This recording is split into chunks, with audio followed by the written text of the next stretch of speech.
collègues, entreprises et partenaires, je suis ici et reconnaissant de parler. La grande famille du théâtre a ancré ma foi dans le théâtre et l'art en général et a élargi ma compréhension intellectuelle et esthétique.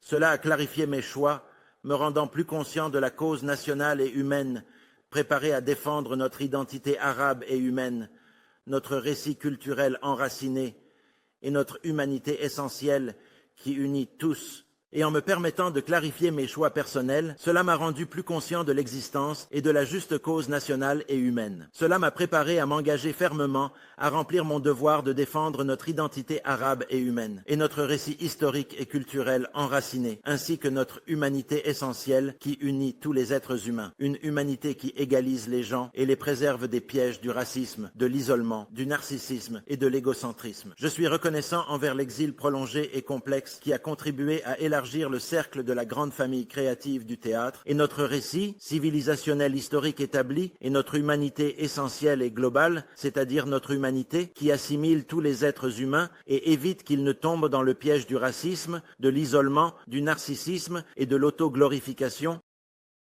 Je suis reconnaissant envers l'exil prolongé, qui a élargi le cercle de la famille créative du théâtre, ouvrant de vastes horizons culturels et perspectives créatives. Cela m'a offert des opportunités d'apprentissage, de découverte et d'expérimentation, et m'a connecté avec des dramaturges éminents. Je suis également reconnaissant envers les metteurs en scène, acteurs et créateurs de théâtre arabe que j'ai côtoyés, appris à leur côté ou partagé le même parcours créatif. Cela m'a enrichi en partageant et accédant à de nouvelles connaissances. Il porte des sentiments de créativité et navigue dans l'art enchanteur, luttant pour la vérité, la justice, la beauté et la noblesse. Je suis reconnaissant envers les réalisateurs, acteurs et publicistes arabes créatifs que j'ai rencontrés ou auprès desquels j'ai étudié, portant des sentiments de créativité et voguant sur le bateau de l'art enchanteur. Ce sont des pionniers qui luttent pour la vérité, le droit, la beauté et la noblesse. Ce sont des créateurs exceptionnels qui ont ouvert des horizons de créativité théâtrale, éclairant les chemins complexes et les espaces entrelacés, élevant notre sensibilité esthétique et nos connaissances théâtrales. Ils nous ont donné la confiance de continuer, stimulant nos esprits à renouveler nos idées et nos outils artistiques. Ce sont nos chers maîtres créateurs qui ont consacré leurs efforts sans relâche, innovant pour élever leur art et défendre les causes de leur peuple, promouvant la justice, le droit, l'amour et la beauté.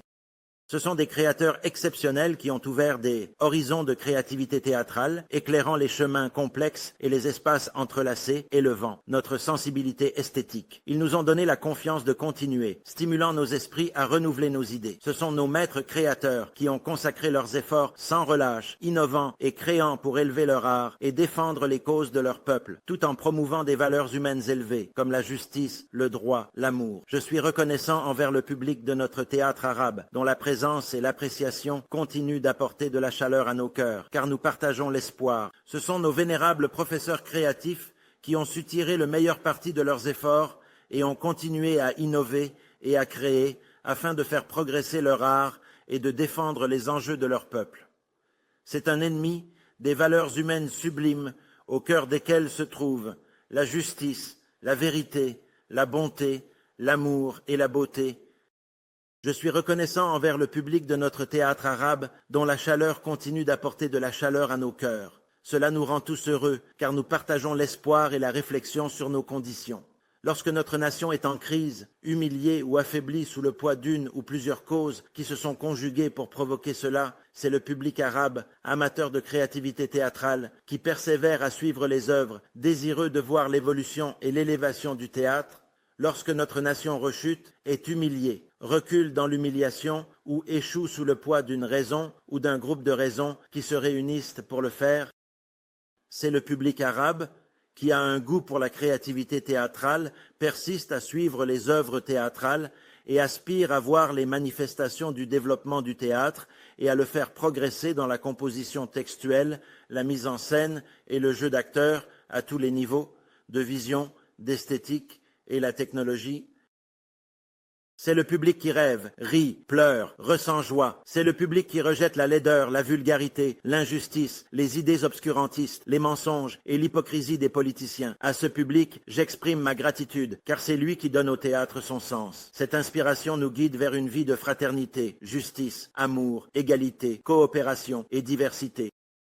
C'est au public, à qui j'exprime ma plus profonde et la plus sincère gratitude pour être celui qui donne au théâtre son essence vitale, son sens et la justification de son existence dans la vie, qui est le théâtre humain universel permanent. C'est également la source de motivation qui continue de nous soutenir dans la promotion de l'harmonie humaine entre les gens et dans leur capacité à s'engager dans une vie humaine basée sur la fraternité, la justice, l'amour, l'égalité, la coopération mutuelle et la diversité humaine créative. Le théâtre est notre passion, notre joie, notre refuge chaleureux, où nous nous abritons. Dans cet espace, nous exprimons nos idées, nos secrets et toutes nos émotions. C'est notre vie que nous rêvons de créer et de vivre, et c'est notre rêve imaginaire constant, de construire un monde humain plus radieux et plus beau, ou du moins un monde humain. Le théâtre est notre vie parallèle et quête pour l'essence humaine, unissant la communauté humaine sans discrimination. Et le théâtre, c'est notre vie parallèle. Et notre quête pour extraire l'essence de l'existence afin d'unir la communauté humaine sans discrimination raciale. Oui au théâtre, notre imagination, espace de créativité, plaisir et folie. Les gens de la NASA sont des êtres humains dignes, civilisés et égaux, appartenant à leur humanité essentielle sans aucune forme de discrimination raciale, sauvage ou brutale, fondée sur la race, le sexe, la couleur, la langue, la religion, la croyance, l'opinion, l'origine nationale, le statut social, le statut politique, légal ou pour toute autre raison ou facteur discriminatoire ou une autre forme de distinction. Oui, alors, 1000 fois oui au théâtre, qui est notre imagination, notre espace de créativité, notre plaisir et notre folie géniale. Oui, alors, 1000 fois oui au théâtre, qui est notre balcon, d'où nous regardons le monde vaste, avec des yeux ouverts, pour poser des questions, apprendre la sagesse, vivre l'amour, lire l'histoire et en tirer des leçons. Alors que nous prenons conscience des réalités du monde qui nous entoure, que nous explorons ses potentialités et que nous envisageons les horizons du futur désiré, existe-t-il pour nous un espace créatif vital où nous pouvons penser les blessures de nos âmes et celles des âmes des opprimés, des souffrants et des délaissés, sinon le théâtre auquel nous appartenons? Nous élargissons ces horizons et espaces, défendant droits, ainsi que ceux de notre peuple. Victoire pour beau, juste. Existe-t-il un espace créatif pour semer l'espoir dans la conscience des peuples ciblés par le génocide sioniste américain, sinon le théâtre qui nous enseigne l'écoute? Dans son essence profonde, cette victoire n'est rien d'autre qu'une victoire pour tout ce qui est beau, noble, authentique et juste, c'est-à-dire une victoire de l'humanité, face à la brutalité humaine, dans toutes ses incarnations et implications apparentes qui sont sur le point d'être révélées, y a-t-il un espace créatif pour engendrer toute cette action créative qui sème des graines d'espoir dans la conscience nationale et humaine collective des peuples ciblés par le génocide sioniste américain et pour tous les opprimés sur terre, sinon le théâtre, qui nous enseigne l'écoute? Il nous enseigne la réflexion, le respect des différences, l'acceptation de la critique. Un théâtre accepte la différence créative et la pluralité culturelle enrichissante. Il défend aussi les causes humaines qui rendent la vie possible. Chers collègues, continuons à créer notre théâtre. Un véritable théâtre défend les valeurs humaines et éthiques qui rendent la vie joyeuse et pleine de sens. Pour continuer notre théâtre, basé sur la communication avec le public, pour atteindre nos objectifs communs et éviter l'isolement, nous devons défendre la vérité et la justice, malgré le mensonge et l'injustice. Nous devons renouveler nos esprits, textes, spectacles et techniques, avec persévérance et effort, Chers collègues, si nous voulons continuer à créer notre théâtre, qui repose sur une communication continue avec nos publics d'une manière qui mène à la réalisation de nos objectifs communs et qui empêche notre isolement par rapport à nos audiences, il nous faut avoir le courage de défendre la vérité et la justice dans nos textes, peu importe la domination du mensonge et la tyrannie de l'injustice. Nous devons avoir le courage de défendre la vérité et la justice dans nos textes. Nous devons aussi ouvrir nos esprits, nos textes, nos spectacles et nos techniques théâtrales à un renouvellement constant. Car la vie du théâtre et son impact dans la vie des sociétés humaines dépendent de la modernisation, du renouvellement et de l'innovation, et non de la tradition ou de la régression. Aucun élément créatif ne doit nous inciter à oublier nos pères et maîtres tout en nous inspirant de leurs expériences. C'est parce que la vie du théâtre, son élévation, sa prospérité, l'augmentation de son efficacité dans la vie des sociétés humaines et des gens requiert la modernisation, le renouvellement et l'innovation et non la tradition, la régression. Aucun des éléments du triptyque créatif fondamental ne doit inciter à commettre l'imprudence de tuer nos pères, nos maîtres et ceux dont nous avons appris, de devenir leurs disciples tout en nous inspirant de leurs riches expériences, que nous nous guidons par leurs réflexions profondes sur la connaissance et l'esthétique, et que nous nous éclairons avec la lumière de leur vision future prometteuse sur le meurtre de ceux dont nous avons appris ou dont nous sommes devenus disciples. Nous prenons d'eux le théâtre dans son ensemble. Ce sont les pionniers créatifs qui ont illuminé les émotions du théâtre.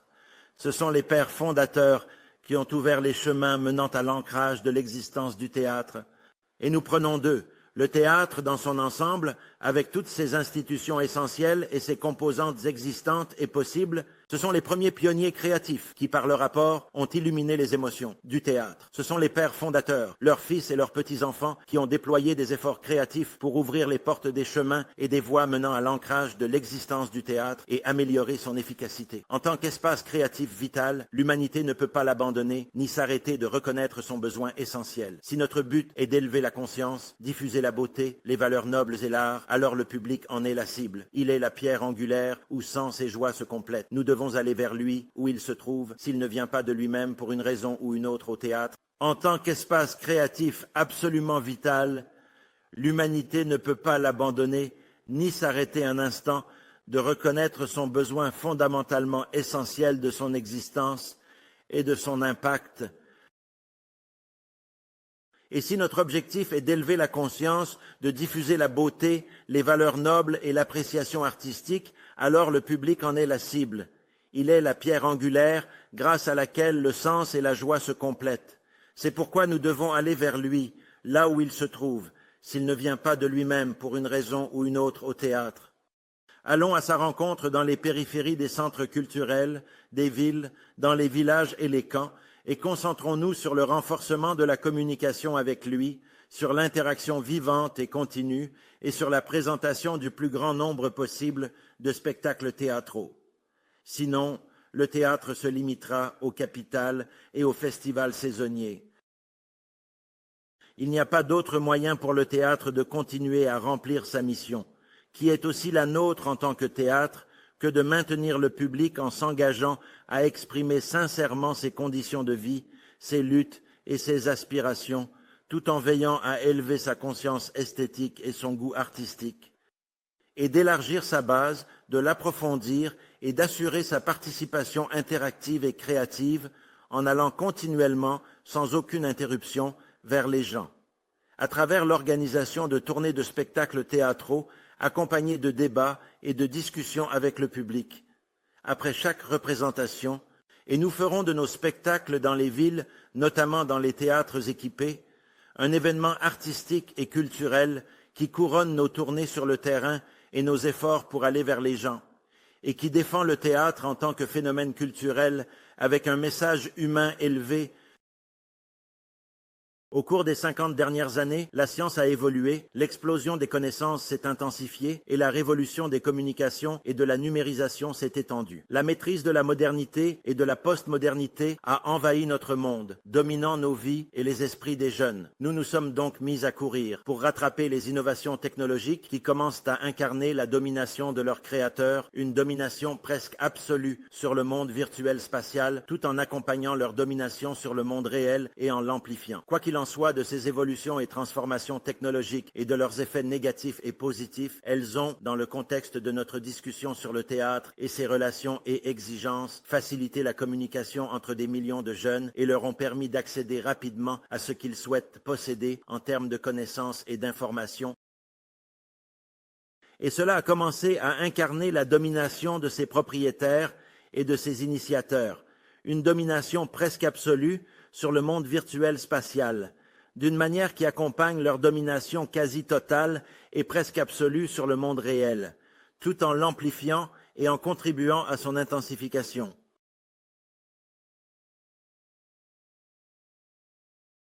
Peu importe la nature de ces évolutions technologiques, elles ont, dans notre discussion sur le théâtre, facilité la communication entre des millions de jeunes, leur permettant d'accéder rapidement aux connaissances et informations souhaitées. Elles ont aussi offert des opportunités pour s'exprimer et partager des idées via l'ordinateur et le mobile, deux outils facilitant la diffusion rapide d'informations et d'idées. Ainsi, les évolutions technologiques modernes ont envahi le théâtre, créé il y a environ 25 siècles, et le théâtre contemporain a dû s'adapter aux nouvelles conditions imposées par ces évolutions rapides, des opportunités illimitées et non restreintes pour s'exprimer et partager leurs idées à travers l'ordinateur et le mobile, en tant que deux nouveaux outils technologiques qui facilitent une large diffusion et un échange rapide d'informations, d'idées, de conceptions, d'opinions et de visions. Ainsi, les évolutions et transformations technologiques modernes ont envahi le théâtre, que l'humanité a créé depuis environ 25 siècles. Le théâtre contemporain et moderne n'a eu d'autre choix que de s'adapter aux nouvelles conditions créées par ces évolutions et transformations technologiques rapides de manière étonnante. Sinon, ils doivent tirer parti des inventions et des innovations qu'ils apportent et exploiter de nombreux médias et outils techniques dans leurs techniques et méthodes de travail, comme remplacer les décors par l'éclairage, et définir les entrées et sorties des acteurs sans avoir besoin des coulisses, en utilisant des cartes, des images, des enregistrements, audio et vidéo, et d'autres dizaines d'utilisations esthétiques et fonctionnelles. C'est pourquoi il est impératif de suivre de près les innovations technologiques et de s'engager à les expérimenter dans le théâtre en se basant sur un abandon décisif de l'idée de les dépasser, de les négliger ou de nier leur existence.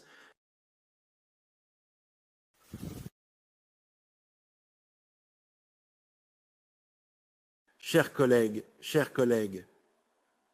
en ce qui concerne les conclusions de l'expérience théâtrale qui accompagne l'expérience de vie existentielle sans discontinuité, je peux peut-être résumer en disant que je suis né dans un camp de réfugiés palestiniens et que j'ai étudié dans les écoles de l'UNRWA, dans les camps.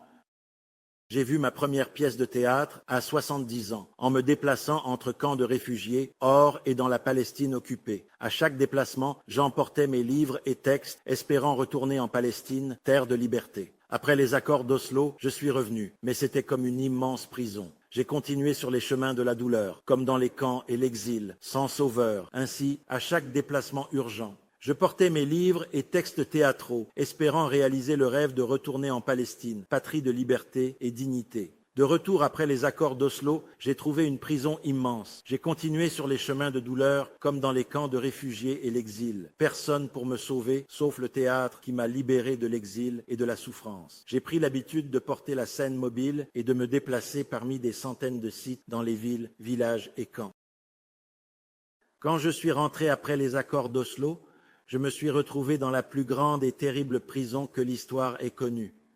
J'ai continué à avancer sur les chemins de la douleur prolongée, comme dans les camps de réfugiés et les pays de l'exil. Je n'ai trouvé aucun vrai sauveur. Le théâtre m'a libéré de mon exil et de ma souffrance. J'ai pris l'habitude de porter la scène mobile sur mon dos et de me déplacer avec elle d'un endroit à un autre, parmi des centaines de sites dans les villes, villages et camps. Je n'ai trouvé de sauveur que le théâtre pour me sauver de mon aliénation et de mon oppression. Je me suis donc engagé profondément avec ceux qui souffrent de la misère, de l'oppression, de la discrimination raciale, de l'occupation et de sa violence. J'ai réalisé, à travers cette expérience, l'injustice subie par mes collègues du théâtre dans les ghettos imposés.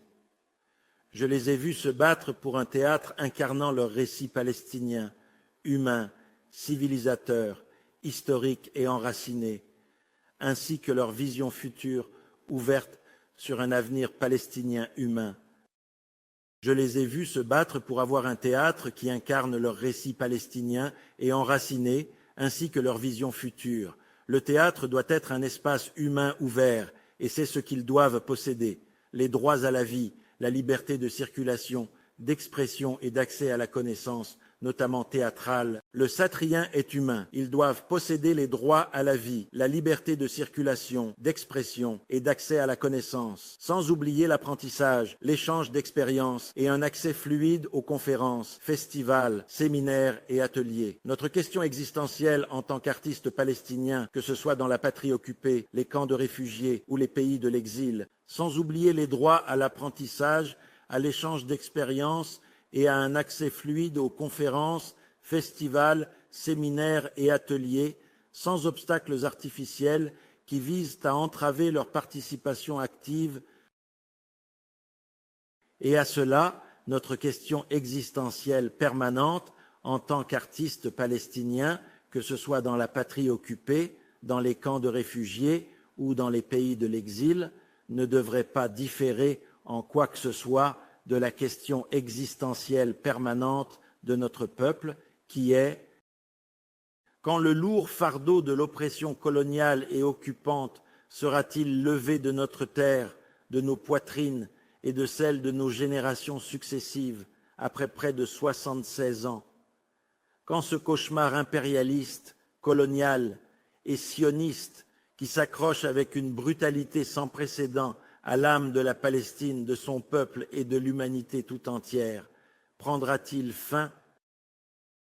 Il n'existe pas de preuve du barbarisme humain colonial et sauvage que celle diffusée par les médias et ce que capturent les témoins oculaires.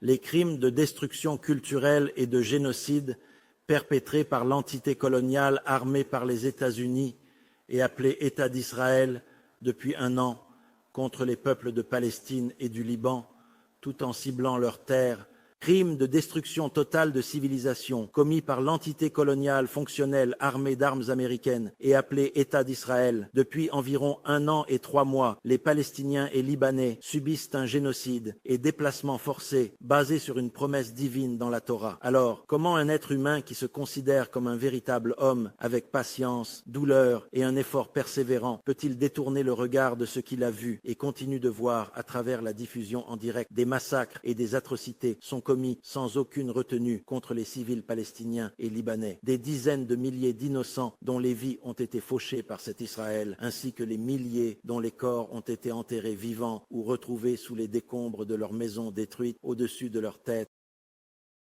Alors, comment un être humain qui se considère comme un véritable homme, avec patience, douleur et un effort persévérant, peut-il détourner le regard de ce qu'il a vu et continue de voir, minute après minute, seconde après seconde, au cours de cette année complète et de ces 3 mois, à travers la diffusion en direct, des massacres et des atrocités sont commis sans aucune retenue contre les civils palestiniens et libanais. Puis-je mentionner les dizaines de milliers d'innocents dont les vies ont été fauchées par cet État d'Israël, ainsi que les milliers dont les corps ont été enterrés vivants ou retrouvés sous les décombres de leurs maisons détruites au-dessus de leurs têtes. Vous rappelez les civils palestiniens, femmes, enfants, vulnérables, qui ont été brûlés par les soldats du Dieu des armées sionistes, avec idéologie raciste, pulsions malveillantes, désirs répugnants. Rappelez ce que vous n'oublierez jamais, la destruction culturelle qui a touché des milliers de lieux de culte islamique et chrétien et des dizaines d'hôpitaux avec leurs idéologies racistes, leurs pulsions malveillantes et leur désir répugnant de les soumettre, de les affamer et de les exposer aux pires maladies, en les privant totalement d'eau, de nourriture et de médicaments. Puis-je m'étendre et vous rappeler ce que je sais que vous n'oublierez jamais, la destruction culturelle qui a touché des centaines de milliers de logements, des milliers de lieux de culte islamiques et chrétiens et des dizaines d'hôpitaux, et les écoles, des dizaines d'universités, des institutions éducatives et pédagogiques, des centres culturels, des clubs, des terrains de sport et des centres sportifs, où tous ces bâtiments ont été détruits sur la tête de leurs habitants, des travailleurs et des réfugiés. Je ne pense pas avoir besoin de vous rappeler que vous savez maintenant et pouvez nommer ceux qui ont armé, financé, soutenu les crimes de guerre contre l'humanité par Israël. Je ne pense pas non plus que vous soyez incapables de nommer ceux qui se sont tus face à ces crimes, pendant que vous nommez l'entité politique impérialiste qui a fourni les armes, l'argent à l'État d'Israël. Je pense seulement que vous êtes capables de nommer tous ces pays et entités politiques fonctionnelles qui sont restés silencieux sur la commission de ces crimes, alors que vous nommez directement et sans hésitation l'entité politique impérialiste, criminelle et sauvage qui a fourni les armes, l'argent, la couverture médiatique et l'immunité politique, diplomatique et légale à l'État d'Israël, responsable de toute cette destruction et de cette mort, et auteur de ces crimes de barbarie sans précédent dans l'histoire de l'humanité. Je ne pense pas écouter ce que vous écoutez. La question est, la cause de la Palestine est-elle revenue au sommet des préoccupations mondiales, soutenue par 95% de ses habitants? Ce sont des questions qui interrogent ce qui bouillonne dans notre conscience collective, nos préoccupations, nos idées, nos désirs, ainsi que les défis, les attentes et les formes de réponse qu'il faut examiner en profondeur et avec clarté, car elles nous indiquent la nature et l'identité du monde qui est sur le point d'émerger dans les jours à venir. La question est, la cause de la Palestine est-elle revenue occuper sa place au sommet des préoccupations mondiales, soutenue par environ 95% de ses habitants?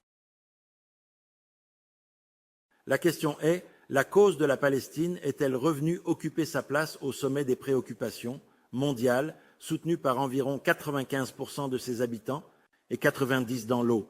Est-ce de mes résidents? Où est-ce de mes résidents? Où est-ce de mes résidents? Où est-ce de mes résidents? Où est-ce de mes résidents? Où est-ce de mes résidents? Où est-ce de...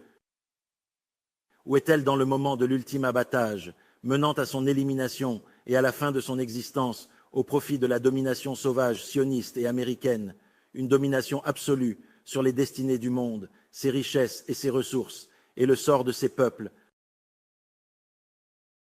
Les générations ont-elles compris la tromperie de l'histoire, ses ruses et ses mensonges? Ont-elles clairement reconnu la vérité sur les forces qui gouvernent le monde et les moyens et méthodes qu'elles utilisent pour maintenir leur emprise?